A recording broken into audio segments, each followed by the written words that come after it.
This is the PlayStation 3 video game console. Actually, it's more like a complete home entertainment center when you get down to it. And I'm not one to pick sides here. I'm not getting into the Xbox 360 versus PS3 Civil War. If you're a gamer and you've bought a 360, you probably take sides with that system. If you've bought a PS3, you probably take sides with the PlayStation 3. I've played both systems extensively. I'm giving an objective review of this from a technical standpoint. And there's some pluses and minuses to the PlayStation 3 console. Anybody knows that electronic equipment attracts dust at an alarming rate. And with this thing's shiny black finish, not only does it attract dust, but it just sticks out like a sore thumb. It's virtually impossible to keep clean. You literally need to hire someone to wipe this thing down with a cloth every 10 seconds. And even then, the dust just comes right off the cloth and falls right back onto it.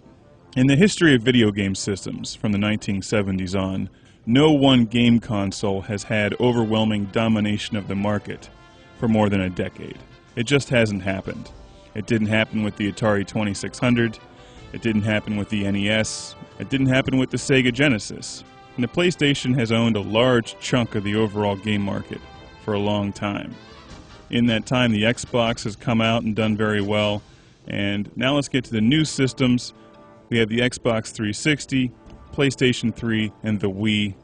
And frankly, I think they botched the release of the PlayStation 3 so horribly that they'll simply never recover from it with the kind of numbers that they used to have with the PlayStation 1.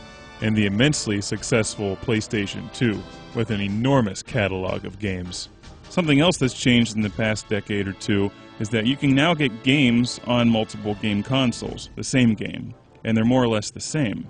So unlike having to get an NES where you could only play Super Mario Bros., or a Sega Genesis where you could only play Sonic the Hedgehog, you can now get games like Grand Theft Auto on both the PlayStation 3 and the Xbox 360.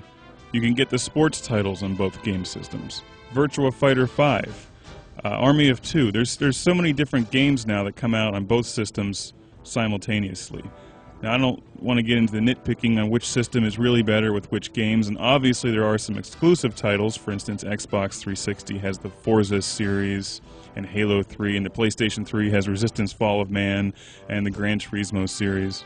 As I understand it, programming game titles for the PlayStation 3 is more complicated than it is on other game systems. And where's the Red Faction series? Somebody needs to bring back Red Faction. I've been working with Sony professional video equipment for years now, and I work in home and online and television media. And Sony is, in my opinion, one of the best equipment manufacturers in the world. I've logged thousands of hours on Sony equipment and their professional recording decks and the PlayStation 2, and I've never had a problem with anything. I think one time we got a Post-it note stuck inside a Betacam deck. And we actually got right through to a technician, and they told us how to fish it out. So I have nothing but the utmost respect for Sony as an equipment manufacturer. The thing with Sony is you're always going to pay a premium for that extra quality. And with the PlayStation 3, they got a double whammy because Sony bet the farm on Blu-ray.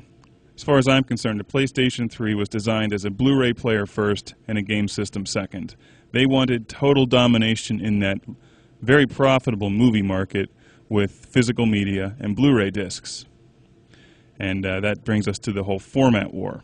Now the verdict is out that Sony has won the format war with Blu-ray over HD DVD. I disagree with that completely. They may have won that initial round, that initial battle, but the war has just begun.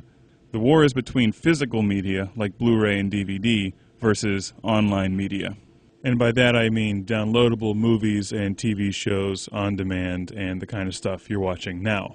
Now, I personally like to actually own a physical copy of what I pay for, but that brings us to pricing. There's been manufacturing complications with Blu-ray. They had to basically redesign everything from the ground up. The costs are very high to reflect this, and of course there's also the marketing costs in there that you're paying for. So when movies come out with a list price of $39 now, and Blu-ray players are $400 to $500, $600. Frankly, there's no way that they're going to get a mass market with those kind of prices.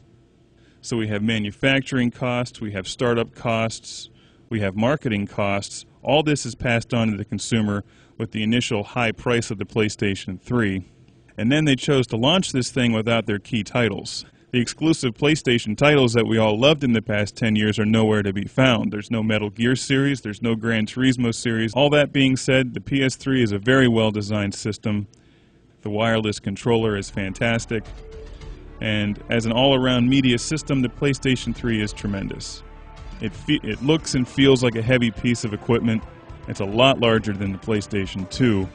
I think that it's completely insane that the lower cost PlayStation 3 does not play PS2 titles through the HDMI cable. I think that's a real slap in the face from Sony to their customers, because I was a loyal PlayStation customer and would really have just liked to simplify my life by keeping one piece of equipment on the rack that played all my PlayStation titles, but they for whatever reason decided to eliminate that functionality in the lower cost PlayStation 3. Another gripe is that the PlayStation 3 does not come with component video cables or an HDMI cable. They simply give you composite video and stereo audio, which would have been great in 1991. All that being said, it clearly feels like a game system that has a lot of untapped potential. And I'm looking forward to more PlayStation 3 titles that fully utilize the power that this thing has under the hood.